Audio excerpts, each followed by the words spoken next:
Know those days where you wake up motivated and you're like, this time it's going to be different. I'm going to be disciplined. I'm going to stick to it. And a week later, you're back where you started. Most people take that as a sign that they're weak or that they're just lazy or they can't be disciplined. And that is the wrong conclusion to draw because what's actually missing is the foundation to which discipline is built from. Very few people actually have this. But by the end of this video, you'll know exactly how to build discipline that actually sticks and doesn't fall apart when life gets busy or the motivation starts to fade. My name's Dan.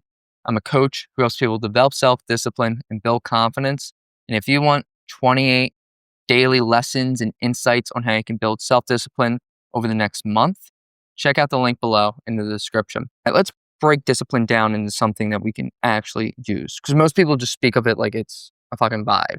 Like, oh, he's real disciplined. He got before 4 a.m. Cool. Does that really mean he's disciplined though? Or did he just get before 4 a.m.? So the point being here is that disciplined, if we want to measure it, it'll boil down to 3 pillars. It's your reason, it's the cost, and it's your tolerance to adversity. And let's start with the engine behind all discipline here, which is your reason. And your reason is the emotional clarity and strength behind your why. Without a strong, compelling reason, discipline will feel like a punishment. And here's a crude analogy of this. If I was like, wake up at 4 a.m. tomorrow, you'd be like, why? I was like, just wake up. And I made you wake up. You'd be like, what are you doing? This sucks. But if we were going to Europe for freaking Ibiza or something, you'd be like, oh, this is awesome. Like, yeah, I'm going to get up at 4 a.m. Now, obviously, it's not always going to feel like a vacation. But the point being here is when you have a strong reason, it pulls you towards it. When you have a weak reason, it feels like a chore. And this is where most people just skip over. They don't even really understand the reason. Because let's take a fictitious guy like Joe. Joe wants to go to the gym in 2026. He wants to get in good shape. He's like, I'm going to go to the gym 5 times a week and lift weights. No, it's good. But Joe is skipping over that crucial part of finding your reason because he never asked himself, what makes going to the gym important to me? If I stuck with this for the next year, how would my life be better? Where in my day to day would I feel those moments of my life being better? Like, where would they appear? How would I know that this was worth it? And a strong reason turns into an exciting, compelling vision that we can pull on in those low moments where there's no motivation and we're just contending with hardship and difficulty. And once you know your reason, we can now look at the second part of this foundation, which is the cost. The cost is the felt downside of continuing the behaviors that hold you back. And most people don't explore this part thoroughly enough. They just go, oh, things could be better if I did this or stop doing that. But they don't truly figure out what the true cost is to this behavior they want to do less of, basically. And personal example of this, when I wanted to stop drinking each weekend, I didn't just go, probably better if I didn't do that. I sat down with myself and really thought through like what drinking each weekend was taking from me.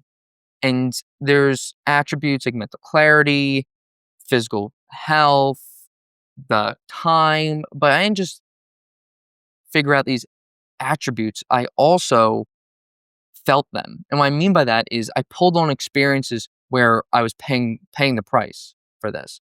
So I thought of mornings where I would wake up just with regret for drinking and now I'm hungover. I feel awful. I'm not making it to the gym. I can't get done what I wanted to. And I pulled on those moments. So I didn't just think it, I felt it too. And how we create a cost that matters to us is by asking ourselves these 5 questions. We explore, sure, what does the behavior provide us, but also acknowledge like what's taking from us. Then figure out, can I get what provides me through a way that actually aligns with my goals? And then look to the future. What would my future self think about what I'm doing today in this one area? And how would they feel about that? If we compare that with a memory that actually was aversive, that hurt, that's when it starts to feel real too.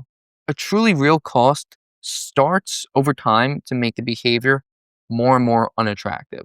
So we can stop feeling like we have to continually drain our willpower to resist it. And now the third piece of building self-discipline is your tolerance to adversity.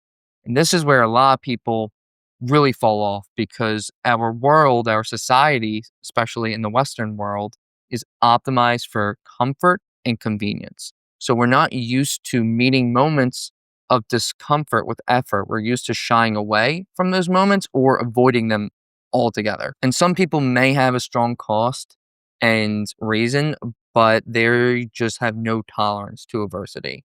The good news here, though, is that it's not fixed, it's fluid and trainable. And how I train my tolerance to adversity along with my clients is through trail challenges. What is a trail challenge? In essence, a trail challenge is a intentional, voluntary act of discomfort designed to train the brain to meet discomfort with effort instead of avoidance. Perfect example of a trail challenge is a cold shower. I think it simulates discipline perfectly because we are pushing through that little voice in our head that says, don't, no, turn back. We are going from relative comfort to discomfort. We're meeting a moment of where we would like to delay or postpone it altogether with action and effort.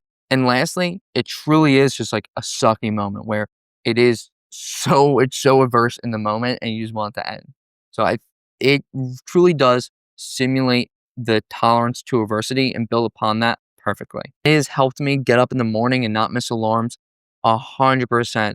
I was never the best getting up at my first alarm before, but I started doing these consistently and it really does mimic getting up early in the morning when you don't want to. And if you can push through that cold shower, you can push through those moments in the morning. And instead of hitting snooze on that alarm, you turn it off and you stand up and you get your day going. And when you combine these three, your reason, the cost, your tolerance to adversity, that's when you build the foundation for a discipline that actually sticks in any given area. And if you want 2026 to be the year where you develop a self-discipline that actually sticks with you for the rest of your life, you can find where you can work with me in the link below. All right, until next time, guys.